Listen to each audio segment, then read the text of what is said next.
Right. Good afternoon, everybody, and welcome to this remote meeting of the Inner South Community Committee. My name is Councillor Angela Gabriel, and I will be chairing today's meeting. The Inner South Community Committee covers Beeston and Holbeck, Hunslet and Riverside, and Middleton Park wards. And it is a committee where the ward councillors have an opportunity to discuss and make decisions about services and priorities for the local area, and also consider funding applications regarding local community projects and youth activities. I would like to start the meeting today by confirming that today's committee meeting meets the requirement of the council's consultation, even though members are in remote attendance, and that members of the public are able to view the meeting via a live webcam. As we begin the meeting, could I ask all attendees to mute their microphones unless they are speaking? This will avoid disturbance from background noise. Should a member wish to speak or ask questions, could you please raise the hand facility to attract my attention, or just put your hand up. Appointment, because we're going on live like this, we need to appoint a vice chair, just in case my connection goes off. So somebody needs to be able to stand in. And I would like to nominate Andrew Scopes to be the vice chair just for today's meeting. Could I have a seconder for that, please? Thank you, Kim. So I will take in your silence is okay voting. Are we getting used to this? Good.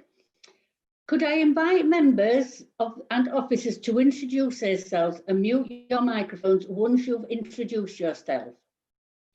I'll start with Councillor Almas.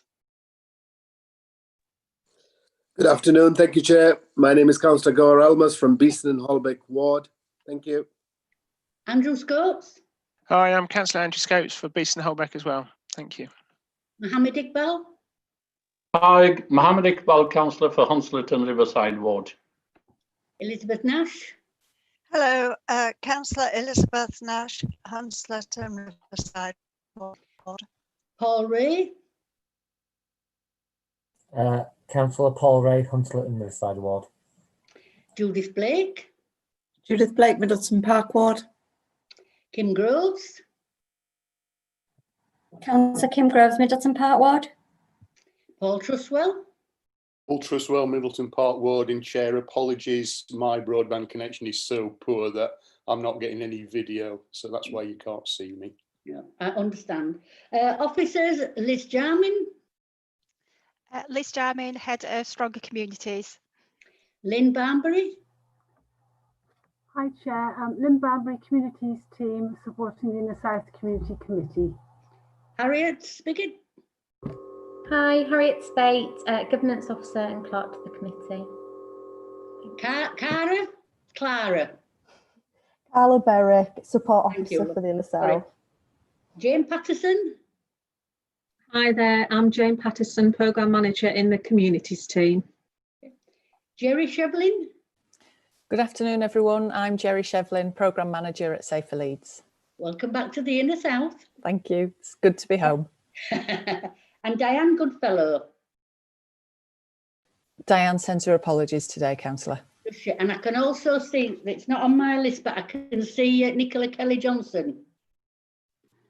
Hello there, Nicola Kelly-Johnson, Public Health. Councillor Truswell asked me to attend today, Chair. Okay, thank you all. Can I now move to the agenda item number 1? Thanks, Chair. Under agenda item number 1, there are no appeals against the refusal of inspection of documents. Item number 2. Under item number 2, there are no items which require the exclusion of the press and public today, Chair. Okay. Item 3. I'm unaware of any late items of business, Chair, but some supplementary information in relation to agenda item 8, which is the finance report, was published and circulated to members in advance of the meeting, and I believe this details a number of additional wellbeing applications for the committee's consideration. Okay. Item 4. Under item 4, could I ask members to declare any disclosable pecuniary interests, please? I'll take silence as none. Thank you. Item 5. Under item 5, no apologies for absence have been received today. Chair, Everybody's in attendance. Item 6. So item 6 is the minutes of the previous meeting, Chair. And just to make everybody aware, this is the minutes of the previous community committee, which was back in March. That's right, yes. If anybody can remember if they're correct. Because the other ones the meetings we've had have been forums rather than open to members of the public. Thank you, Gohart. Okay, item 7. Thank you, Chair. So item 7 is the open forum, and the committee have received a submission from Ian Waterhouse as follows. So I'll read that out. Would the elected members for Beeston and Holbeck support an extension of the Leeds United match day on-street parking zone outward to Dewsbury Road rather than the current boundary of Beeston Road Town Street? This question was raised at the Active Travel Network consultation earlier in the year, and it was indicated that this was not fall within the remit of that project. On-street parking on match days has always been a problem, more so recently before the pandemic. And if the Active Travel Network is implemented as indicated, it will only exacerbate the issue. Thank you, Chair. That's the end of the submission. Okay, who would like to answer that question or comment on it? Andrew or Gohart? I'm happy to comment if that's right, Councillor Gabriel. Thank you. So I think to start, I think we should definitely recognise there is definitely parking issues related to match day, and there are a number of things that we as councillors would like to see happen. I think there's also a recognition that bringing in a wide-ranging parking permit scheme within Beeston would be quite a task and bring costs. We had been pushing with Councillor Maheron for looking at parking permits for the Beeston area. I think currently, given the financial position of the council, I think it's probably quite a difficult thing to push forwards with. But we very much hear that from both the resident who's written into this committee, but also through our other engagement, whether that's our Facebook Q&A that we do every 4 weeks on South Leeds Community Hub, or whether it's correspondence that comes to us directly. I'm sure my ward colleagues have had similar conversations with many people around match day. One of the things that's worth pointing out is that the match day, sort of the parking permit system in Leeds is about, one of the requirements is a sort of ongoing sort of a day-to-day issue. And so currently, due to the way that the council looks at parking permits, because it only affects match days, which is effectively sort of 20 days a year, it doesn't sort of meet all the criteria, so it's much harder to get the funding approved for a parking permit scheme. And I guess the other thing is things like parking permit schemes are not always as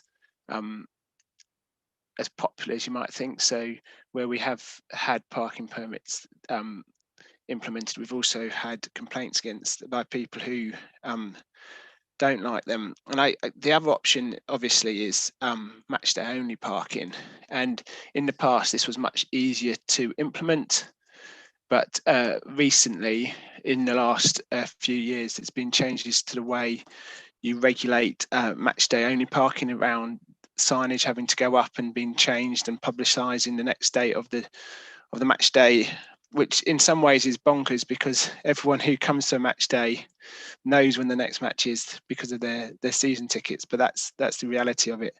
And I guess what I'm trying to say is we do recognise there is parking problems on match days. It is a complicated issue. However, the funding that's available for the active travel neighbourhood is sort of very specific in requirements and not substantive enough to do something like a permit scheme. And so whilst I recognise doing something with that would be good, I don't think that's possible. But the reason we're moving forwards with the hopefully moving forwards with the active travel neighbourhood anyway, is because this is a distinct sort of grant that the government's putting out there, which is for a specific use and can only be used for that specific use. And so, whilst it may not be our first priority, given the funding's available, I feel like it'd be daft to just ignore that. So that project obviously was put on pause because us, both as councillors, but also the council, recognised the concerns being raised by members of the public on the consultation. And so once officers have redesigned that in a way that recognises the challenges, that, for example, turning right onto Dewsbury Road, I think we all recognise that's not an ideal situation. Once they've redesigned the scheme to make that, to mitigate those problems, a letter will be sent to all residents affected. Okay, thank you, Andrew, for that comprehensive reply. Gohar, is there anything you'd like to add? Yeah, I agree with Andrew, and not just in agreement with that. Obviously, active travel neighbourhood has got its own aims and objectives to achieve, and so on. So we recognise that. However, that doesn't mean that that option is out of the window. It's there for future, and obviously depends on the circumstances. We might revisit this in future as well. So doors not actually totally closed on that. So we can revisit that. Thank you. Okay, thank you very much. And can I just add that we had another submission question, and this was about bowling greens. It was sent in by the Hare Hills Bowling Green group, and it was felt that because it didn't actually mention any bowling greens in our area, it was more of a citywide issue, and these forums are only for local issues, that we decided not to allow it today. But we are going to put it in with the consultation in bowling greens, so it'll feed into that form of conversation. But if anybody in our area with a bowling green or members wants to do a submission about the issue, they're more than welcome to do so. Okay, so the next item we've got is item 8, which is the financial report. So that's over to you, Lyn. Thank you, Chair. If you could turn to agenda item 8, the Inner South Community Committee Finance Report. So this report provides the Community Committee with an update on the budget position for the Wellbeing Fund, Youth Activity Fund, Capital Budget and Community Infrastructure Levy Budget. And this is for 2020-21. So if we could move to paragraph 16 and look at the Wellbeing Budget position 2021. Paragraph 16, the total revenue budget approved by the Executive Board for 2021 was 192,580. Table 1 shows a carry forward figure of 139,685, which includes underspends from projects completed in 1920.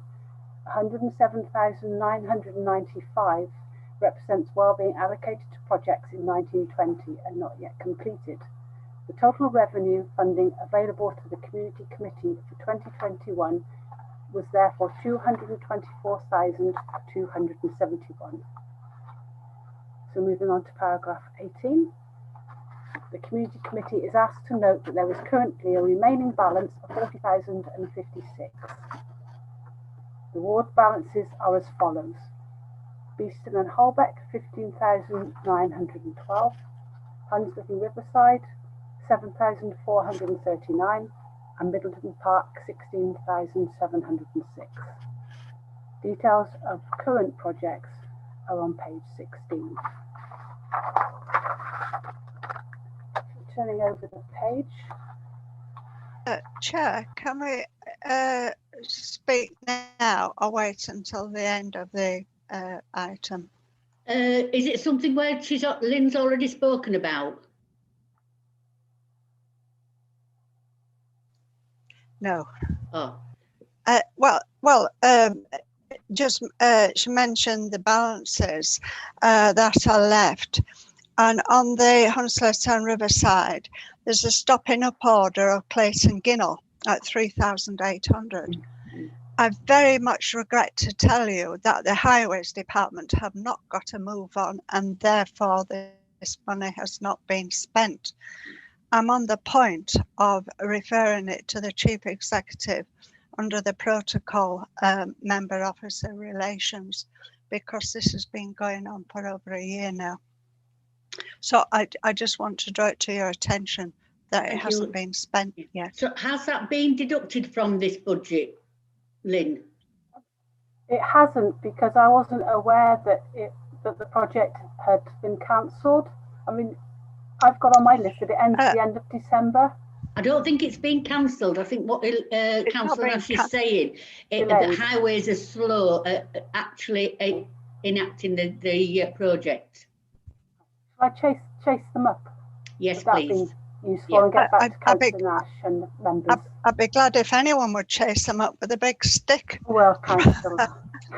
Hopefully. Maybe not with a stick, but no. Right. Okay, thank you. I just made a note of that. Yep. Okay. So moving on then to paragraph. Just a minute, Lyn. Just a minute. I've got Councillor Groves indicating. Lyn, where we were going to do with vocational training, has that continued, or has that had to stop due to COVID, or is that due to? Oh, I think it was due to start this month, I think, but I can chase up and see if they've actually managed to start. Yeah, I just wondering if they're not starting, because obviously it runs with the school year, that we might have to look at how we use that money. I'll email them and I'll get back and let members know what's happened with that one, because I know they were due to start, but maybe they haven't. Yeah, I think it's been closed. Okay, yeah, no problem. Okay. So moving on then to paragraph 20, wellbeing projects for consideration. Right. So the projects that are up for consideration this meeting is the Beeston Youth Theatre, and that is asking for £1,260 from Wellbeing and £365 from Youth Activity Fund. Is Andrew and Gohart okay with that? Yep, I'm taking Gohart silent because I can't see him. The next one is 21, which is ping pong in the park. Ping. Anyway, that sum total is 4,250. That's to provide a ping pong table in Crossflats Park, and they're just asking money for the hard landscaping. So that's 125,000 from both wards. Are we all okay with that? Sorry, Chair, could I just hop in? It's just 125 from each ward, not 125,000. I don't want you agreeing to. Did I say 1,000? That might blow the budget. It would blow the entire council budget. Sorry about that, folks. I'm glad somebody's paying attention, Lyn. Right, so that is 21. Oh, I've lost my page. 21 or 20. 21. Right. 22 is delegated decisions, and it gives us a list of all the things we've done in between meetings. Lyn? Sorry, Chair. Just to remind you, we've got 3 supplementary items. It'll probably be good to do, because they're projects, to do them after the other 2. Okay, so I've got supplementaries. Just let me find them, because I just put them to the back of my papers.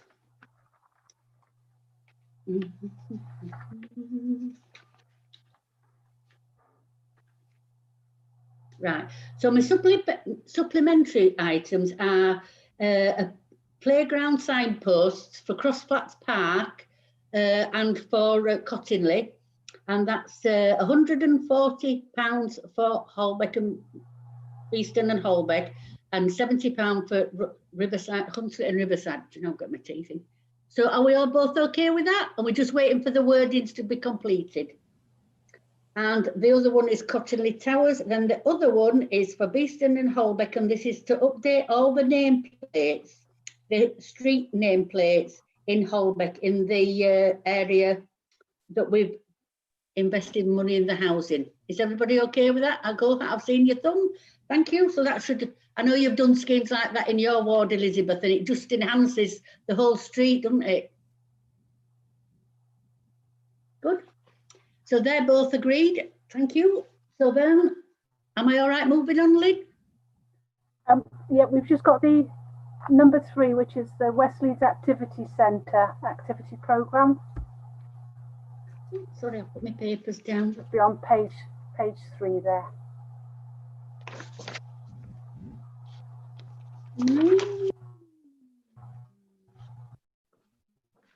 Oh yes, I found it. Sorry, item 3.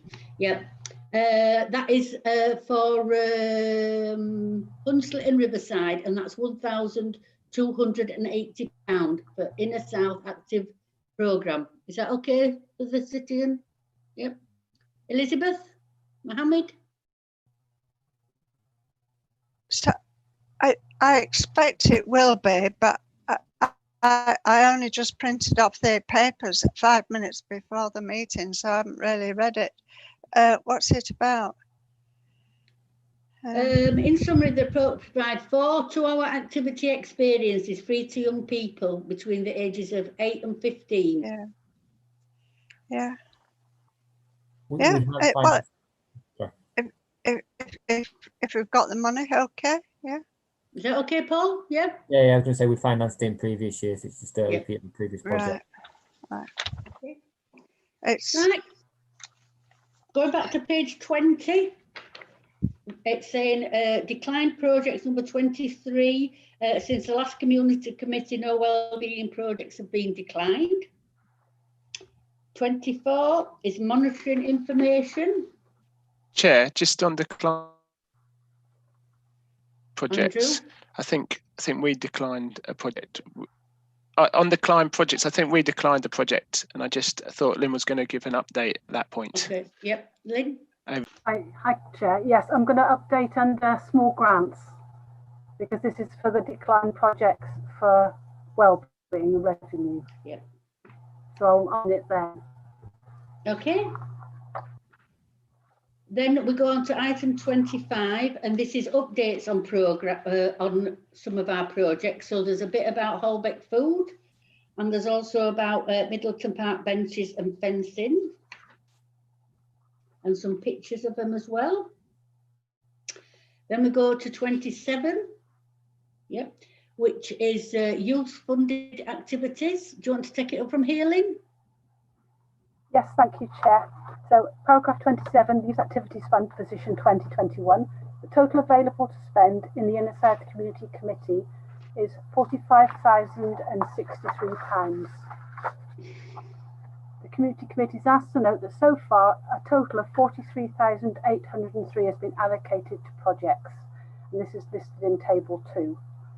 So although the committee is asked to note that there was a remaining balance of 1,260 in the YAF fund for Beeston and Holbeck ward, as Beeston Youth Theatre YAF application has now been approved, the balance is nil. So that's nil in total and nil for Beeston and Holbeck. And projects are listed in Table 2. Okay, Councillor Groves, did you have a question? Yeah, it's just on delivery because obviously we always put £10,000 to the Friday night project, and it's run within the sports centre, and it would be really good for us to have a report about that on that, Lyn, because obviously they would have had to limit numbers and just how they're going to manage it going forward. I can, but they haven't been able to get back into there, but they have used £3,000 of the money. Okay. The variation for the activity. They have got some plans for another variation for January. Yeah, so it'd be good to have some detail of where they're going to relocate to, and if they, I wouldn't want to see the project start, but if they need more additional funding to split the group, I think if it was around 70 young people last time They're not going to be able to manage that under one roof, I don't think. So I think an update from them would be really good so we can continue to support them if needed. Yep, no problem, Councillor Groves. I'll get in touch with them. Thanks, Lyn. Okay, is there any other detail of projects that haven't started due to COVID that we've had variations on and that are postponed? So there's a little bit more information in there which members will have a chance to look at. Okay, so moving on to paragraph 30. Since the last committee, no YAF projects have been declined, and that budget, as we said, is now nil. Paragraph 31, small grants budget. At the committee on 1st of May, at the consultative forum, members have recommended a small grants budget of 6,500. There is currently a remaining balance of 5,577, and this is detailed in table 3. Beeston and Holbeck 2,834, Hunslet and Riverside 1,333, and Middleton Park 1,410. As Councillor Scopes mentioned, one small grant project has been declined recently. We can't hear you, Lyn. You're breaking up, love. One small grant project has been declined recently, and this was to be sorry. I said today either. We can't hear you. I'm sorry, Lyn, we can't hear you. I don't think she can hear me. Okay, so apologies for that. 500 was... Sorry, Councillor. We can't hear you, Lyn, you're breaking up.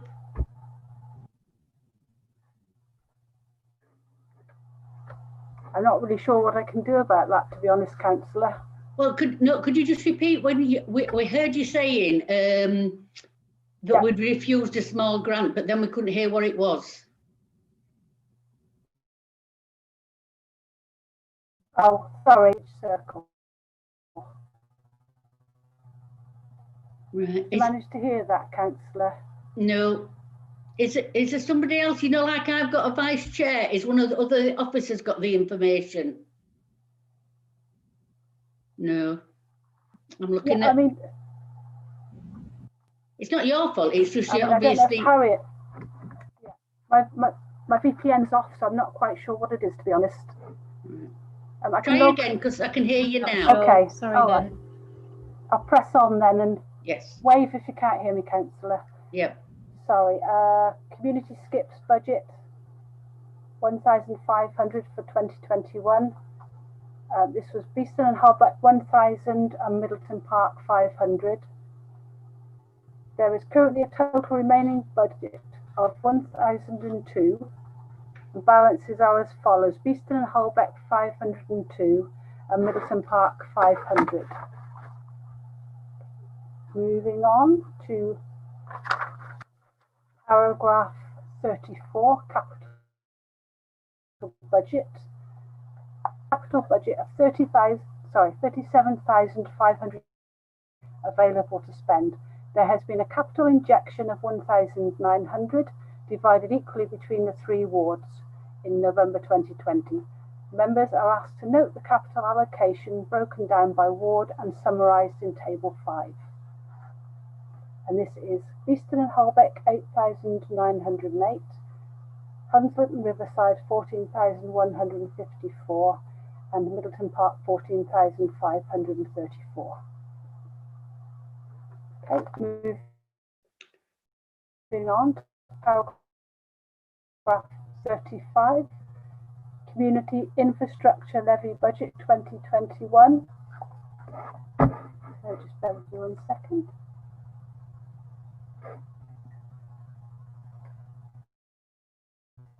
Okay, that members.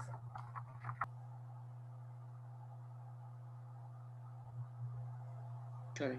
No, we didn't. We didn't hear why it was declined. Right. Because Andrew brought it up, did you not? Yes. I don't know if Councillor Scopes would like to come in on that one, about why the small grant was declined. Okay. So there's a small grant application for the Beeston Holbeck ward, which had also been put to a few other inner city community committees for inner city wards.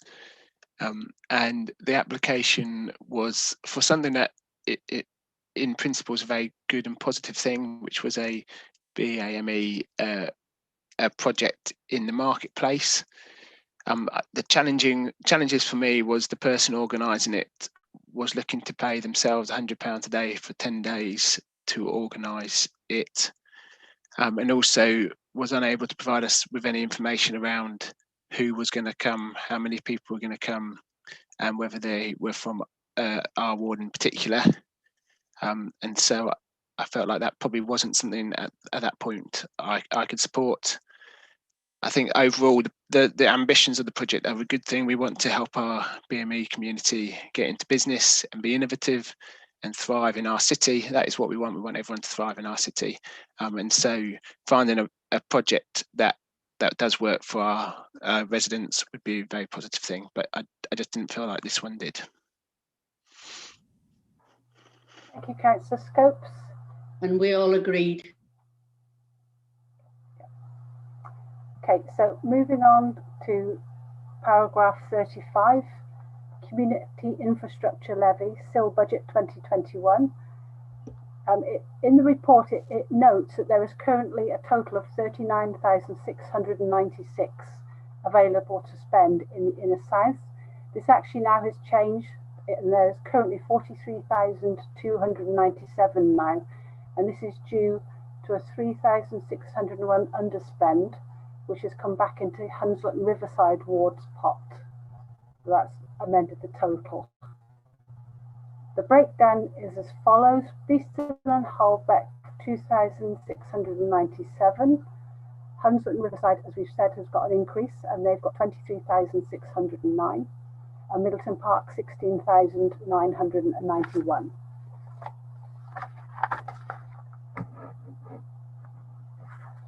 Okay. Moving on to paragraph 37. Table 7 below provides the Community Committee with a position statement on the Inner South Wellbeing COVID-19 projects funded by the committee. The committee is asked to note the contents of the table and the remaining balances. And the balances are as follows: Beeston and Holbeck £1,281.90, Hunslet and Riverside £4,493, and Middleton Park £3,093. And we do have a pending project from the Hunslet Club, which I sent round earlier today to members. So that will obviously affect the totals. Okay, moving on to paragraph 38. Table 8 details projects that have not yet started due to the pandemic and variations. So members may wish to make comments in addition to noting the contents. So I won't read through each project, but if members did have any comments or queries, I can take that away. Has anybody got any comments or queries? No. Okay, thank you, Councillor.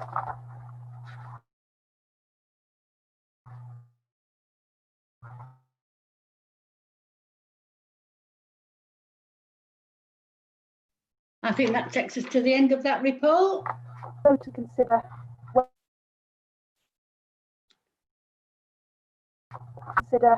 members are asked to note and consider where appropriate points A to K.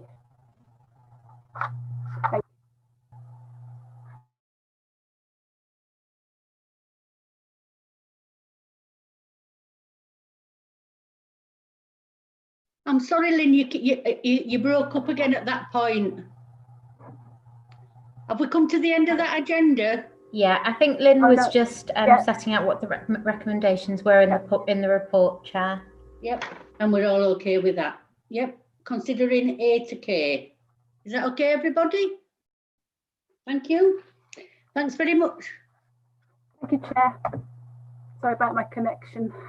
It's all right. I think it's our first time of doing this, and I think we need to sort of have a backup for you as well as for me. So, well, good. Okay, so then we move on to item 9, agenda item 9, which is our update reports. And as I always do, I will be looking to the lead councillor for each section to give us a bit of update about their work. So Andrew Scopes, you're up first for children and families. Is there anything you'd like to add to this report? So I'd like to just firstly say thank you publicly to all school teachers, school staff and those involved with our schools across the Inner South. It's been an incredibly challenging 9 months and there's been a lot of work that's been going on. I think the schools have dealt remarkably well with all the change in terms of bobbling and isolation and additional COVID security, whether that's sanitising or washing their hands and dealing with all those challenges. So I think that's a massive thanks. And I guess on that also, I think there's been a lot of learning that's happened about how we can educate our children when they're not specifically in school. I think there's more to be done. So I've been with the children champions across the city. One of the things we discussed earlier this week was how some schools have got quite good with the Zoom or Google Classroom technology. And I think that's really positive. And I think other schools have got a bit of catching up to do in that space. But given where we are, I think we all need to embrace that. But I think that's really important. We've started, I think we discussed it at this meeting last time, started thinking about the Youth Summit. We are looking at probably not having a specific window for YAF applications next year, but having a bit more ongoing, depending on how and when things are allowed a bit more. But the Youth Summit is going to have to be much more online. And one of the things we wanted to do is look at the climate emergency. And those of us who attended the subcommittee for the Youth Summit all committed to listening to any projects. So if any of the schools wanted to get involved and tell us what they think we should be doing, we've committed to zooming in on them and having a conversation. And so I'm quite excited about that and hopeful that we'll get some children across our Inner South saying, this is what we want to tell you. And so I think that's really positive. And I think that's probably the main things. I think we need to keep a real focus on this, particularly around on the children's agenda around well-being. I think there's a lot of challenges. Clearly, there's challenges for lots of groups in the community. Don't hear what I'm not saying, but challenges for young people in terms of meeting with their friends, loneliness, illness, all of that sort of stuff. And as that presents itself back in schools, we need to work with the schools to do the best we can for them. That's all I'd like to say. Thanks, Chair. Thank you, Andrew. The next subgroup is mine and Mohammed Iqbal's, which is the community environment and community safety. But as at the moment, most of the councillors now attend that meeting. From the last meeting we had, came out the issue about domestic violence, and that's why today we've got domestic violence as our main agenda item. And then from after today, it will then be updated at the community safety meeting so that we're all up to speed with what's happening in our community. So that's me. Then the next one is health and social care is Councillor Trustwell, and health and wellbeing is Gohar Almas. Is there anything you want to say, Paul? Is that why you've invited Nicola along?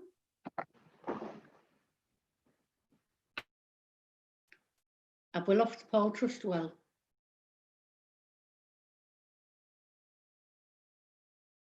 Paul? Sorry, can you hear me now? Yes, we can hear you now, Paul. Yeah, I'm just slightly moved. Yeah, as you say, Chair, we've got a very comprehensive report that Nicola's provided, and there's no point in going through it because members will have read it. And if there are any questions, either I or Gohar or Nicola will try and respond. Sorry, did you catch all that? Because yes. It's up and down. It's going from rubbish to non-existent, my connection at the moment. Oh, I think it's the weather doesn't help, does it, with the connections? Right, has anybody got any questions they'd like to ask either Gohar or Paul? And I think we're moving on with having a subgroup for health and wellbeing. Is that correct? Yeah, that's right, Chair. So Yep. we'll be inviting a colleague, a comrade from Hunslet and Riverside to join myself and Gohar in due course. Good. That's a good way forward, I think. So has anybody got any questions for Nicola? I'm sorry, Nicola, you've sat here. It's because you've written such a good report. We don't need to ask any questions. Right, so thank you for that. So we have no other subgroups that I'm aware of. So our next one is Stay Well This Winter grants. So who's speaking about that? Me. So it's clear what it says.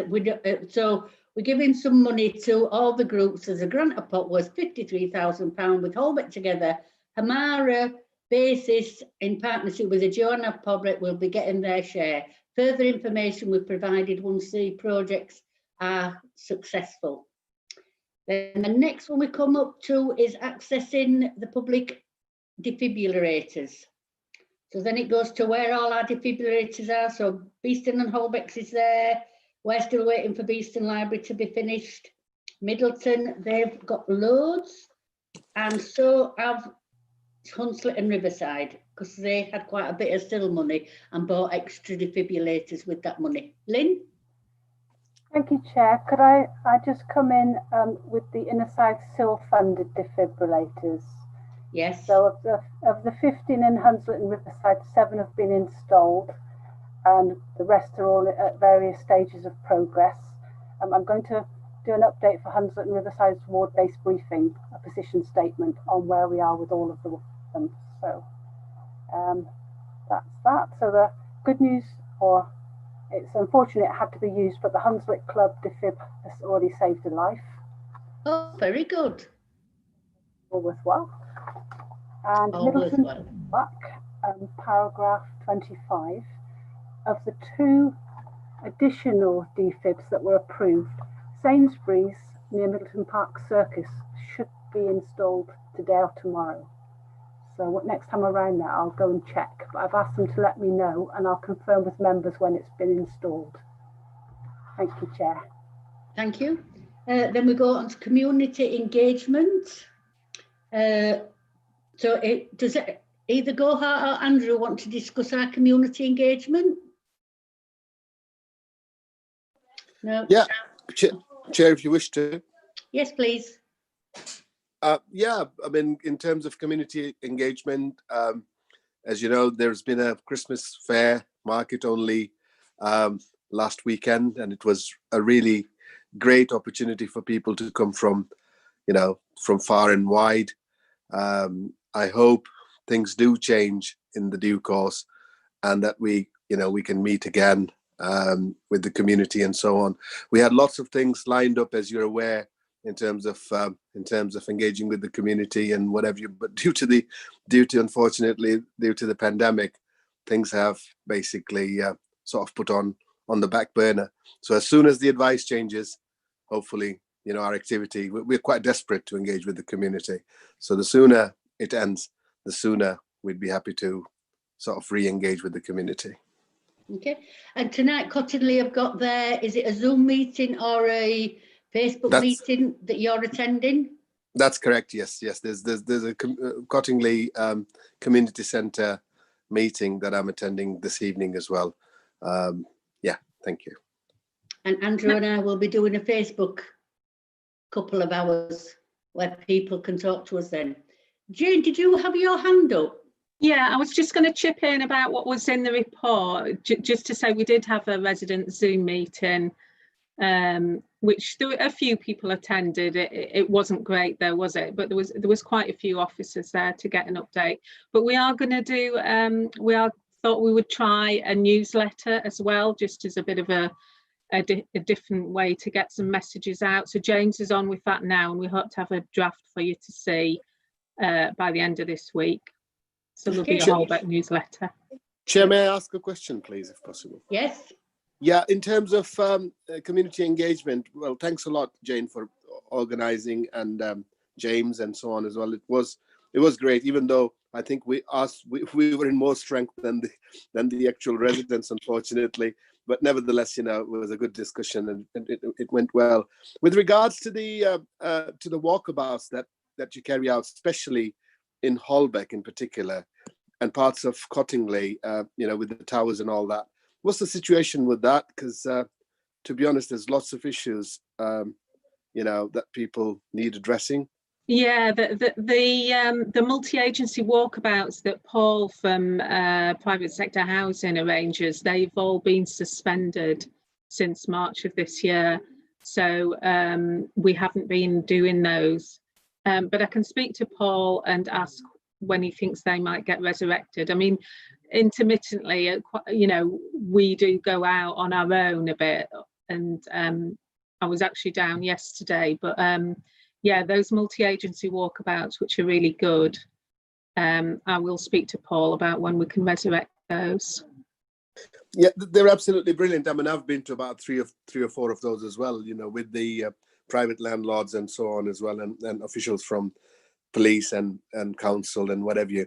But especially in terms of Cottingley and some towers in Holbeck, there's a lot of issues that need addressing. So I think we need some sort of interaction with the residents there, because of the pandemic.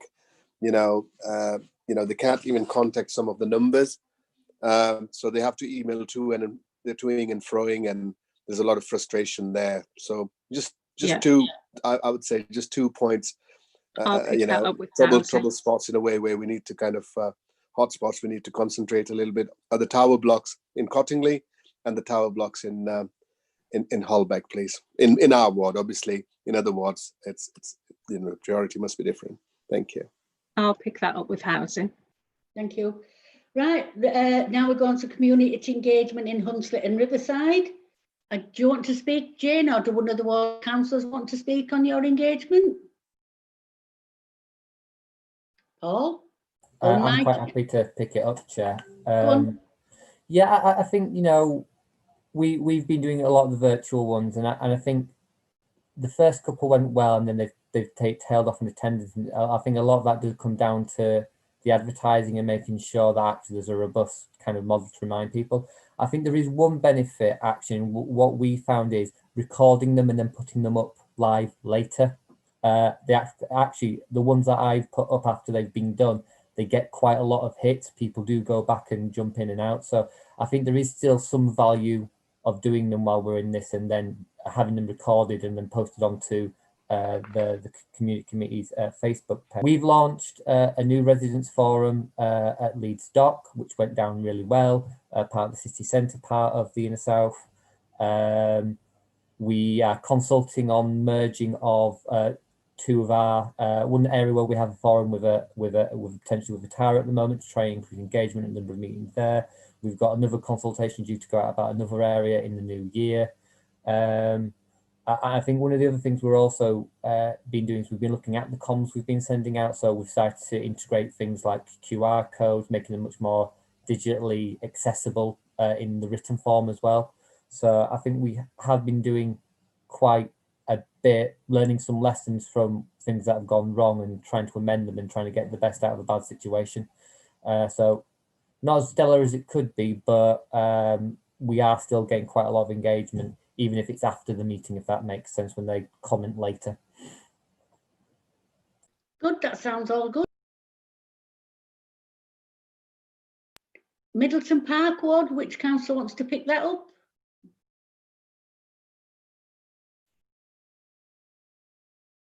I think we've lost Paul. Oh, Kim, do you want to mic yourself, love? Okay. We started off with New Forest Village and we had a good community meeting, but all issues got resolved at that meeting. I think there were about 20 or 30 people to that. On the back of that, we have got some Section 106 money that we're going to be improving the New Forest Village plantation with.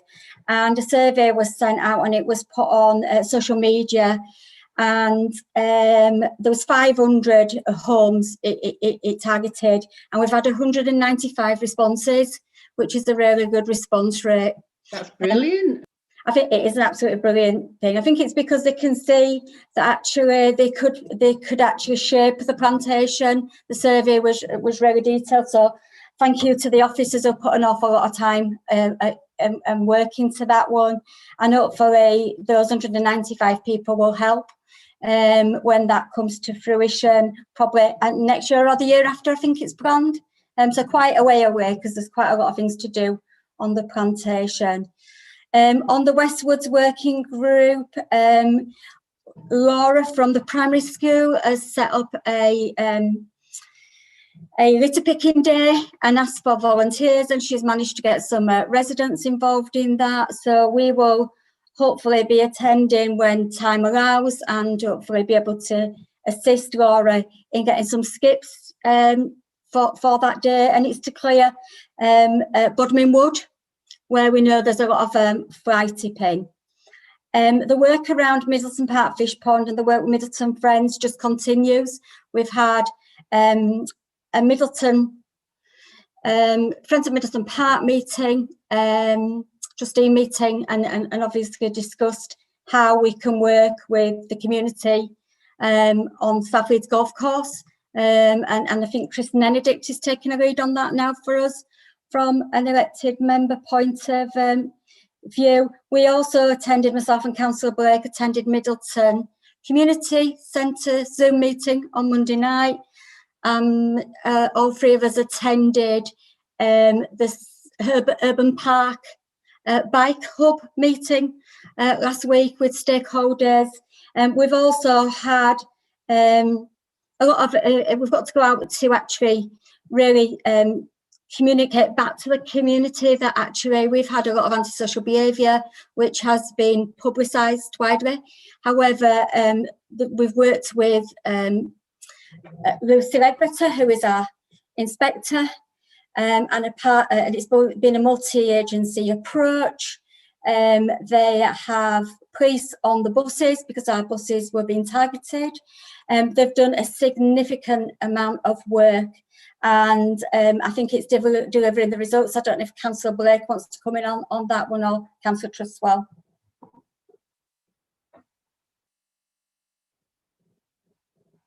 Judith or Paul, do you want to comment? Sorry, I missed that last point. Which point did Kim suggest we came in on? About the police on the buses. Yeah. Oh, okay, yes. Well, just I think you've said a great deal, but I just want to really pay tribute to the response from the police. They really have taken it all very seriously indeed.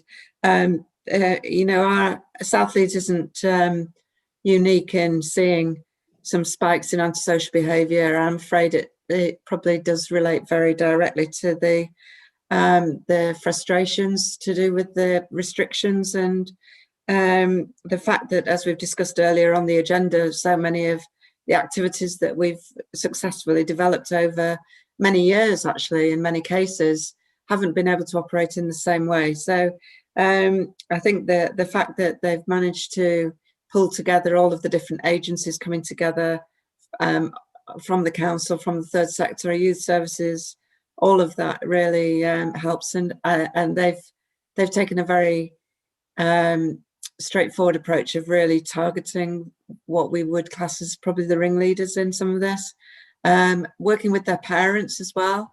Pointing out to the parents there's really serious consequences, especially if they're tenants in our houses, that they really do need to take more responsibility about, you know, some of the kids that are out causing grief on a night are very young, and so there's a lot of work to do, and they've been getting a good response from schools in the area as well, responding and making sure that all the messages are being reinforced. And I've just been on a call with Leeds United today, and they're very happy to work with all of us in terms of getting messages out from the players, and when it's allowed, to have safe meetings that the players will actually come and talk to the kids about their behaviour, and the fact that some of the kids in the team have actually grown up in the areas that we're talking about. So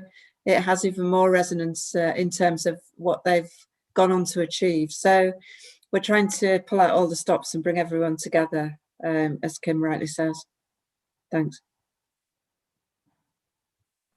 I think the saying of the year is going to be, don't forget to unmute yourself. So moving on from there, thank you everybody. We've got community engagement, and at the back on Appendix 1, it shows our Facebook pages and our newsletter. So then we go over to priority neighbourhoods. Who's going to speak on that? Is that Jane?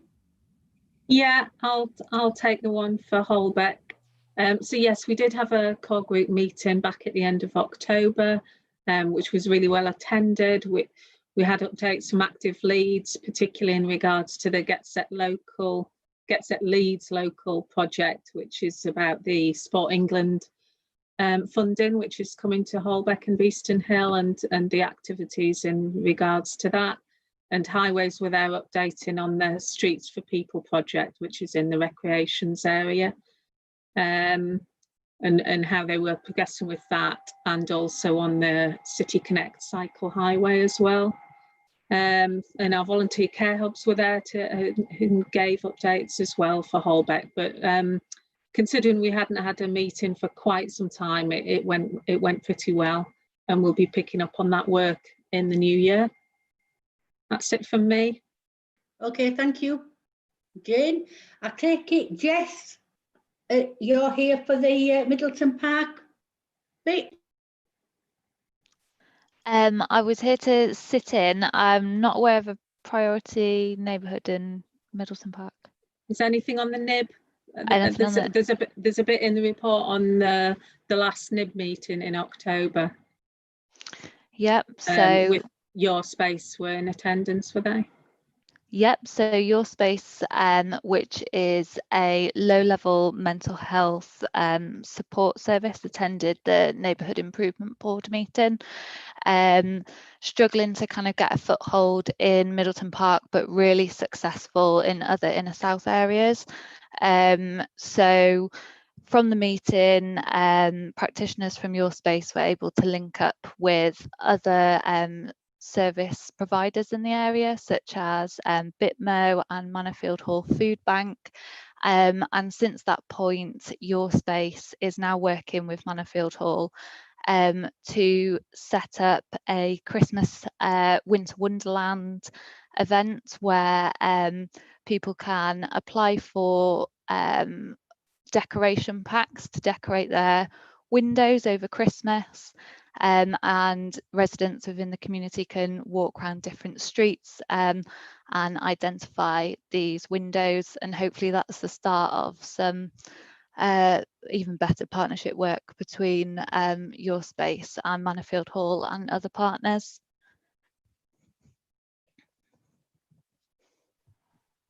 Thank you for that, Jess.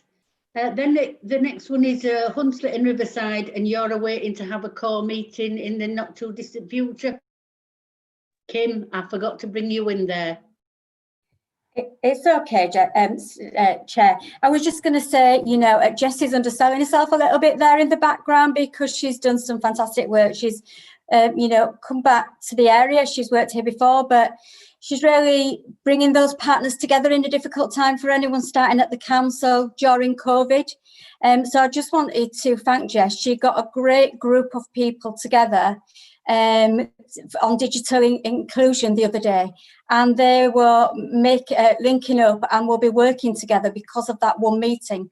So, you know, we can't underestimate the work of people like Jess in her position during this time. So, you know, thank you, Jess, for what you're doing. Thank you, Thank you, Kim. Right, so the next item on the agenda, if I'm not mistaken, is the Local Centres Programme. Is there anybody here to speak about that? No? Well, there's quite a good report, so the councillors can read the report, or should have done. Okay, so then conclusion is to note the content of the report and comment appropriately, which I think you've all managed to do. Does anybody want anything to say at the end of that? It's because I'm looking around because I've got to look at all these faces in front of me because you keep moving around. Right, so that's that item finished. So we then go on to item 9, which I'm happy to say we've got Jerry here, who is going to talk to us about domestic violence and how we can, as councillors, play our role in helping people in those circumstances. Thank you, Councillor. I have a presentation for you, and I'm really hoping that the technology doesn't let me down and that I can share it with you. The purpose of coming here today is to continue a conversation that we started in January when Jane Maxwell and I came to a meeting of the community committee chairs to explore how community committees kind of what work wanted to be done around domestic violence, either specific local projects, but also contributing to the strategic agenda. So sorry it's taken us so long to come back to you, but we've all had a pandemic in the meantime. So just want to, okay, so if I can start by, if I share my screen. Okay, so can everyone see that? If I can just make that bigger.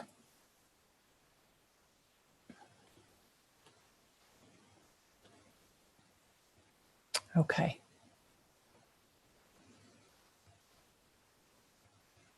Okay. Can everyone see that? Okay. Yeah, thank you.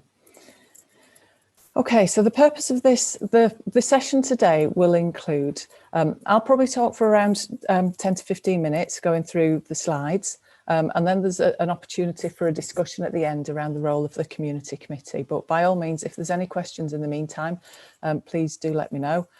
I can only see Councillor Gabriel on my screen at the moment. So if Councillor Gabriel, if you just kind of come in as and when there's any questions, please, that'd be really helpful.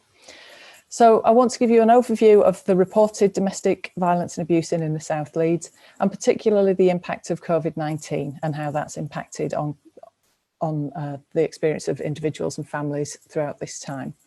There's a snapshot of the current activity in the South to address these issues. So this is the kind of the highlights, just to give a sense of the wealth of activity that's already going on. Then moving on to some of the implications of the domestic abuse bill that's due to be introduced next year and the changes to the governance arrangements in Leeds. And then finally, to explore the role of the community committees in addressing domestic violence and abuse, both at a local level and influencing the strategic agenda. So the numbers that we have here are reported police incidents from January to September 2020. So that's a kind of a 9-month period. So that's 16,661 incidents. So that's slightly higher than what it would have been this time last year for that same 9-month period. The highest volume wards are predictably inner area wards. So Bermatofts, Richmond Hill, Gipton, Hare Hills and Middleton Park. 40% of the incidents that the police deal with are repeat calls. So where there's been a prior incident and they're coming back a second and sometimes a third or fourth time to deal with those incidents. And around 25% of those have a child present in the home. So that the 25% with a child present, that means that either the child was there at the incident or there are children in the household. What we actually know in terms of higher end, more complex domestic abuse, where there are child protection issues, that actually in terms of children's social work caseload, 70 to 80% of their caseload has domestic violence as a feature. So clearly there's a significant impact on children. And around 10% of the incidents that police respond to are high risk incidents. And I'll talk about specific responses we have to mitigating high risk. So there are a few slides here that have broken down the incidents in the inner South. So as you can see, we've got years 2018, 2019, and the 9 months of 2020 across each of the areas. Figures remaining fairly stable, I think it's fair to say, for Beeston, Holbeck and Hunslet and Riverside wards. Similarly, Middleton Park had a slight dip last year, seems to, but again, it's slightly higher. And Middleton Park ward slightly higher, the highest of the 3 wards. So this slide just roughly shows the kind of the volume by month through the sort of the pandemic period, really. So I'll just give you a couple of minutes to look at that. Each of the different coloured lines indicates each of the 3 wards.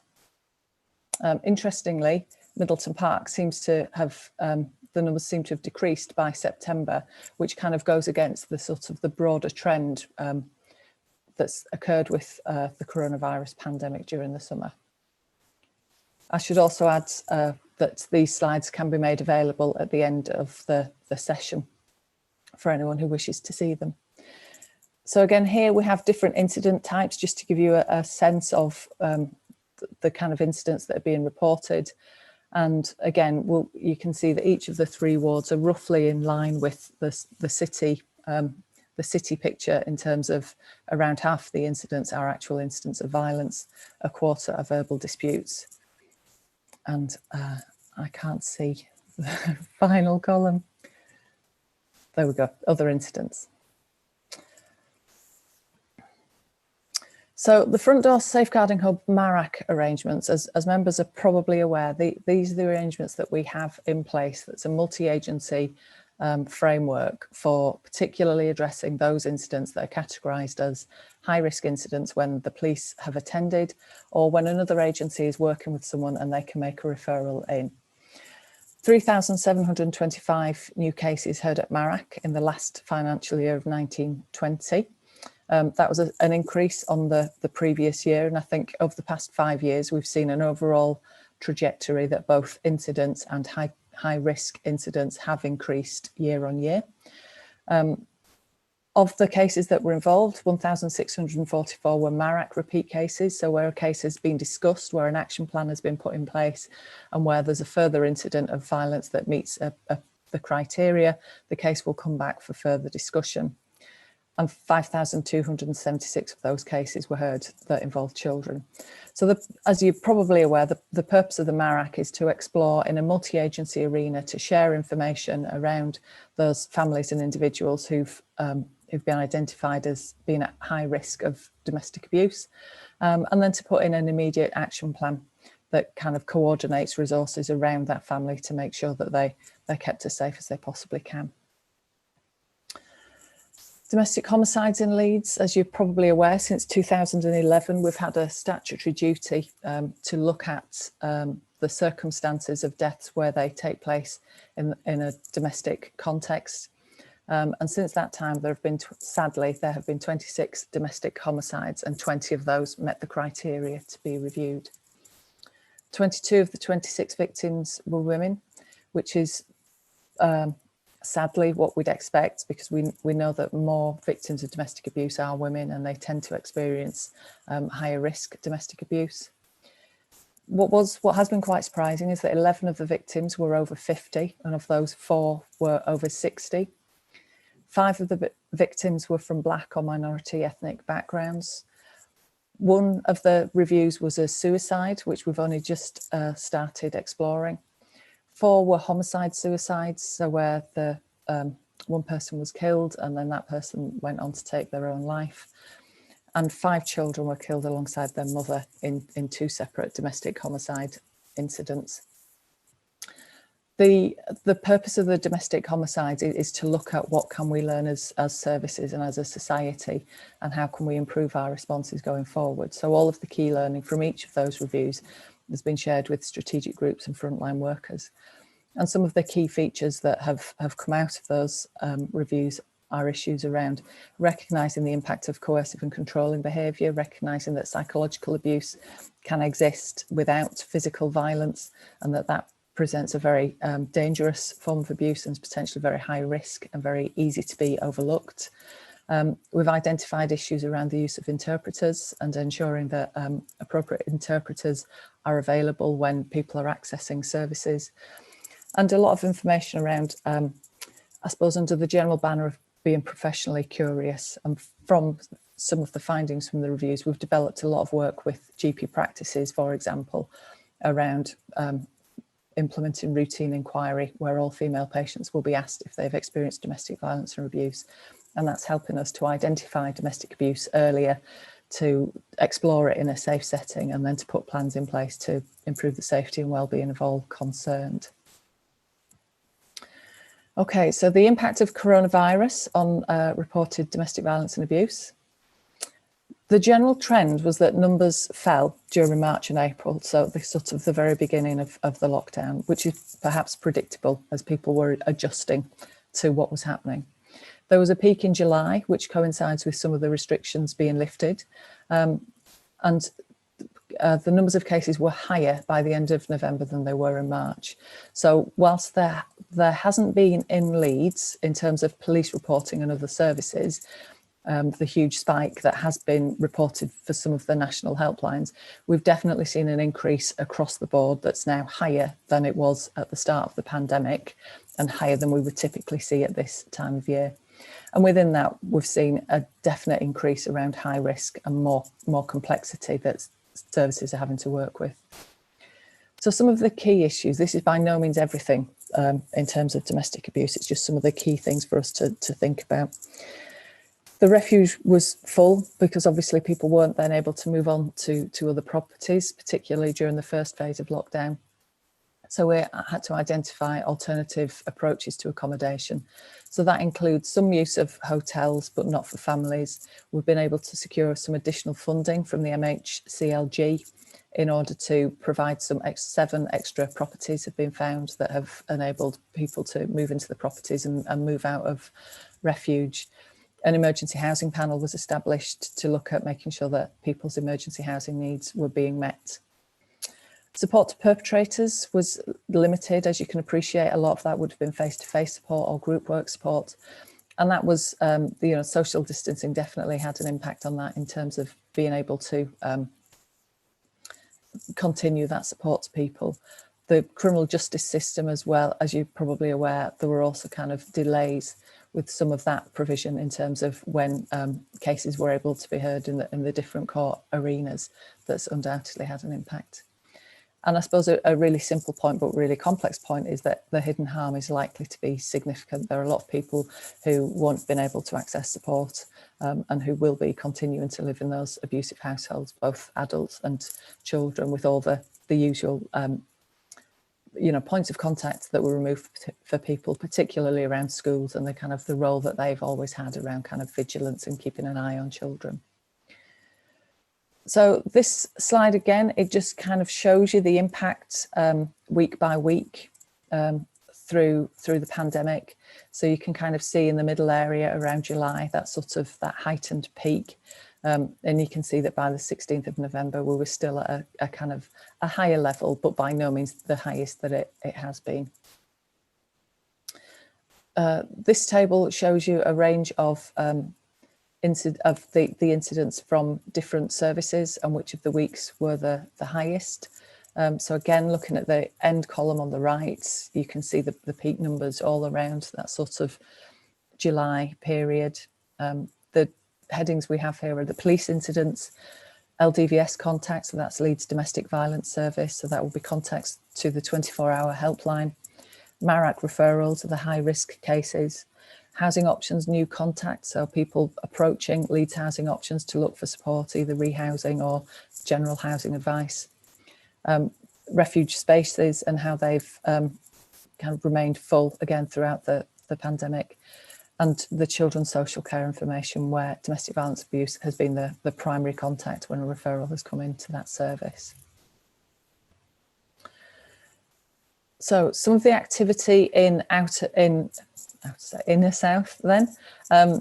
Our team promotes the quality mark in local agencies to provide a community-based response. So we've worked with Holbeck Elderly Aid and Hamara and a number of other agencies in each of the 3 wards in order to make sure that when people are accessing those services that they're able to receive appropriate domestic violence support where there's an issue in their area, either kind of in the form of practical emotional support from that service or signposting onto the specialist service.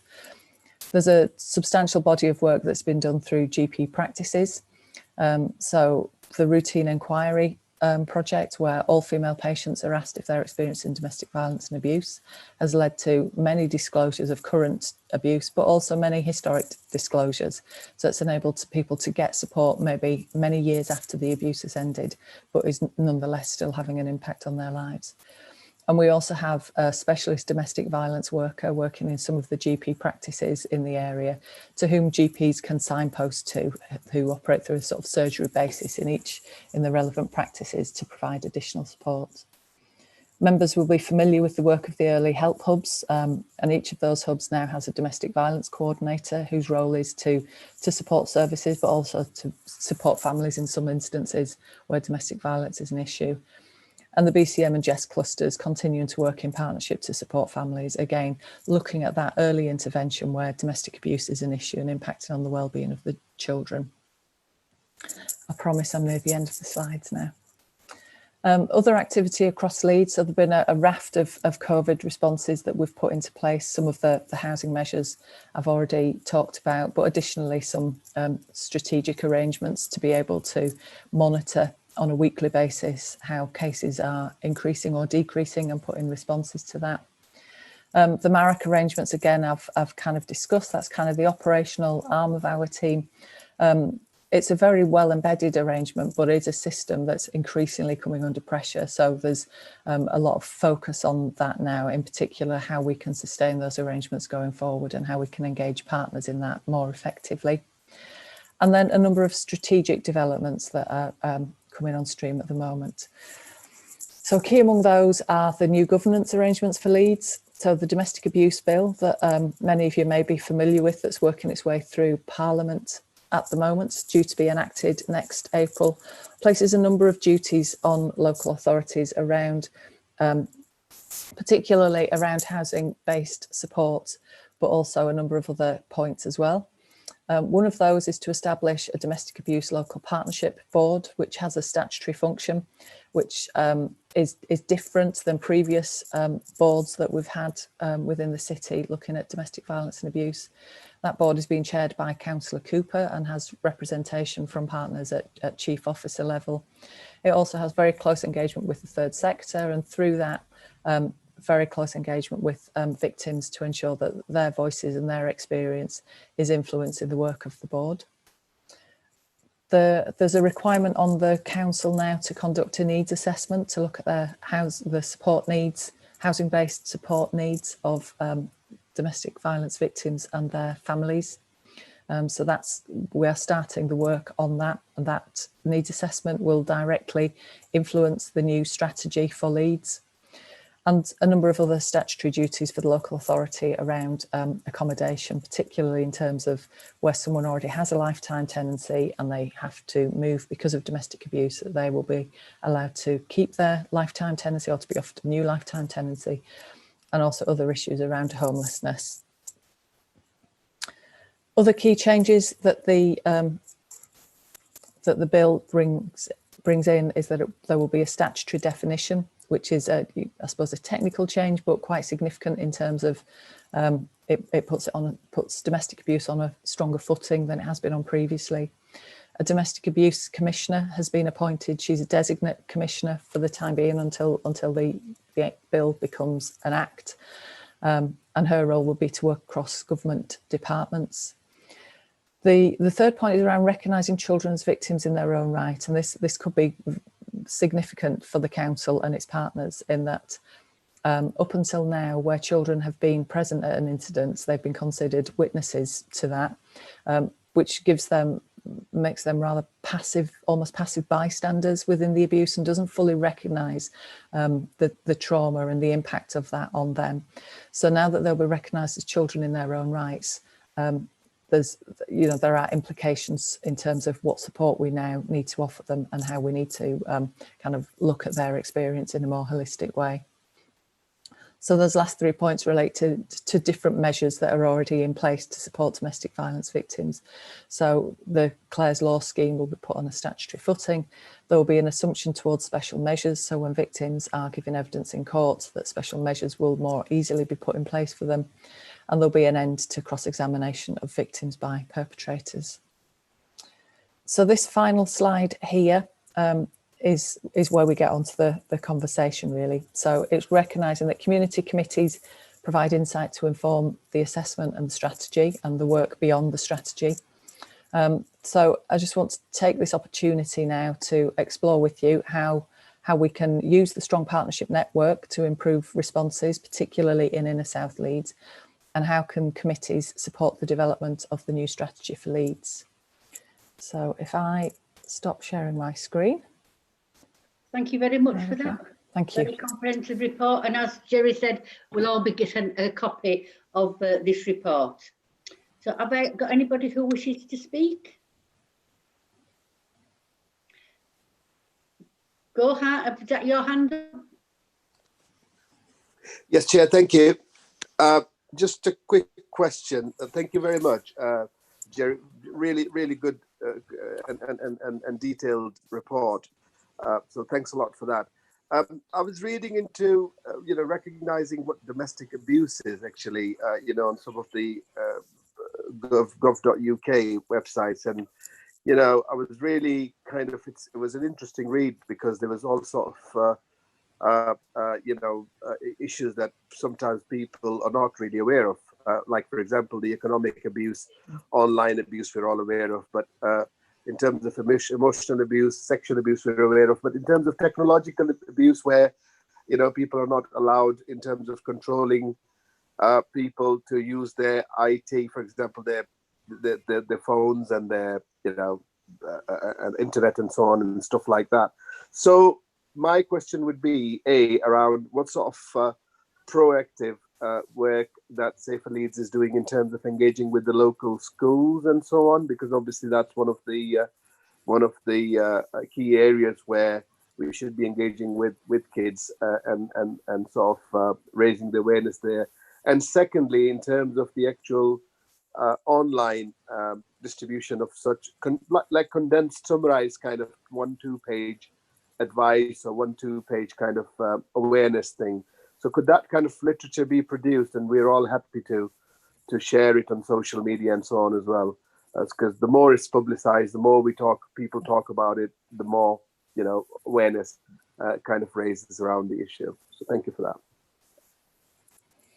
Okay, thank you, Councillor.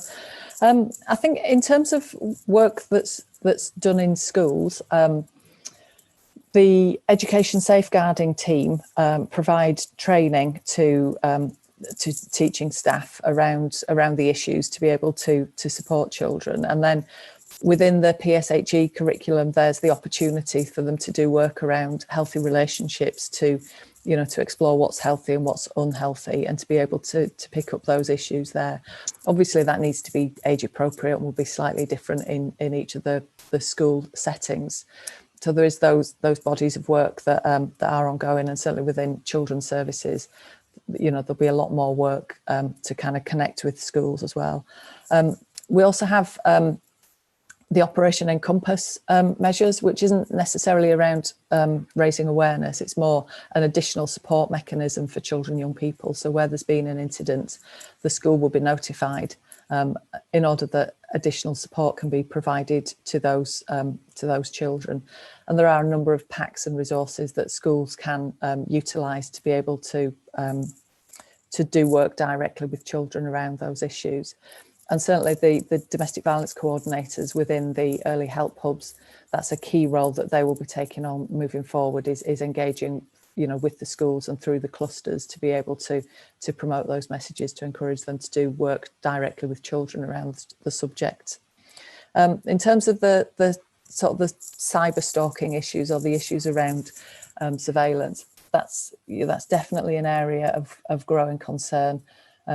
We've seen examples at Marac where the perpetrators have cloned people's phones, are hacking into their accounts, are accessing their emails, which obviously creates a number of safety concerns. So our specialist commission service will do work directly with people around that to raise their awareness and to enable them to work to improve their safety as much as they possibly can. In terms of resources to share on social media, we don't have anything specifically around that, but it's something we can look into. We have got some resources which again we can share with you all So there's like a digital help card. So it's kind of useful numbers that have been shared on the Safer Leeds social media. But again, we can reshare. And also posters that have been translated into 12 community languages that just signpost people to the specialist LDVS 24-hour helpline. Brilliant, thank you. So I've got Kim to speak, then Elizabeth, and then Paul Ray. Thanks, Jerry. A very thought-provoking presentation and worrying at the same time. I think, and I'm just thinking there's two things on a local landscape. Sometimes the abuse, women financially can't afford to get away from that partner, and where would they find that help and support? I know there's Women's Aid, and the only reason I know about them trying to get away is that all the rail operators that we work with do the Rail to Refuge, which is an amazing scheme. But I suppose on a really local level, where's that front door for them to reach out to? Like I say, I know about Women's Aid and all of those other things, but just thinking of the figures in Middleton Park ward, and I'm trying to think, right, where would they go? They might walk into St George's, but St George's has been closed, and it's one of I find domestic violence one of those things that we keep going back to. And it would be really good to have a plan across the inner south and maybe East Leeds of all the services, so that as elected members we've got that instant referral system. Because I think what I struggle with at the moment is services, obviously because of budgets, have diminished. Certain charities have completely disappeared. And it would be good to know where is that front door for us to say to women, this is where you might get a support network locally that you can walk out to, and you'll get the financial support and the help that you need. I think the housing's a problem, if I'm honest, because I know, we've all had cases where they're worried and they don't want to go to the other side of the city, the children in the schools. I think that's a big problem for us locally, and I think there may be more cases that don't come forward because of that and stay silent. But yeah, thank you for the work you're doing as well. Okay, thank you. You're welcome. I think that's kind of the nub of the issue, really, isn't it? What does that front door look like? So we have done some work with some of the community hubs. So Dewsbury Road, so far for this area, we did a kind of a pilot with Dewsbury Road and in other parts of Leeds, and the intention will be that we will also kind of do that with St George's Centre, so that staff there are able to respond if someone comes in and makes a disclosure, to be signposted on to other services. Through the pandemic, we've had a Safe Spaces scheme, and what that's done, that was kind of a national scheme to enable survivors to go to their local pharmacy. It launched with Boots and then rolled out to Superdrug and to Morrison's, and has since expanded to other supermarkets. And our team have supported that and worked through a whole raft of pharmacies and small supermarkets across inner South Leeds, so that there are places where there's a visible sign on the door that says this is a safe space, so people could go in ostensibly to go to the chemist, but then once they're in there, have access to a safe space and contact numbers and empathetic staff who will just allow them to have that opportunity. So I think we need to look at how we can kind of build on that and keep that going as a post-pandemic support structure. And then I think continuing to work with, the services where people already go. So if someone is going to Health for All for a health activity, that they're able to get support from the staff there if they need it to. Because I think there is a need for a bridge, isn't there, between someone recognising themselves as experiencing abuse and needing help and accessing a specialist service. We need a kind of a conduit in between. So it'd be really useful to explore how we could do that at a local level. Thanks, Jerry. Elizabeth, you're next. Yes, I mean, obviously, I think we all find this extremely sad that domestic violence is happening, and I must congratulate Kim, because it's a question of follow that. It just leaves me with one question. I note that generally the reports of cases have gone down during this year. is that because the places where complaints can be made, the front door, if you like, have not been available during the pandemic, or has it just generally declined? I'd like to think that was the case, but it probably is not. Well, I mean, certainly at the start of the pandemic, we think that's why numbers declined, that because it was that services weren't open, that people maybe then didn't have access to the kind of telephone numbers to be able to seek support. And also, of course, the additional control measures, because if you're seeking to control someone, a national lockdown is a really useful tool that you can use to to do that. So I think that probably accounts for some of the variation. I think the figures that I showed you on the presentation for this year, some of them were just January through to September. So it's kind of 9 months worth of data comparing with 2 full 12-month cycles from before. So I suppose we just need to see how the year pans out in terms of what the overall level looks like.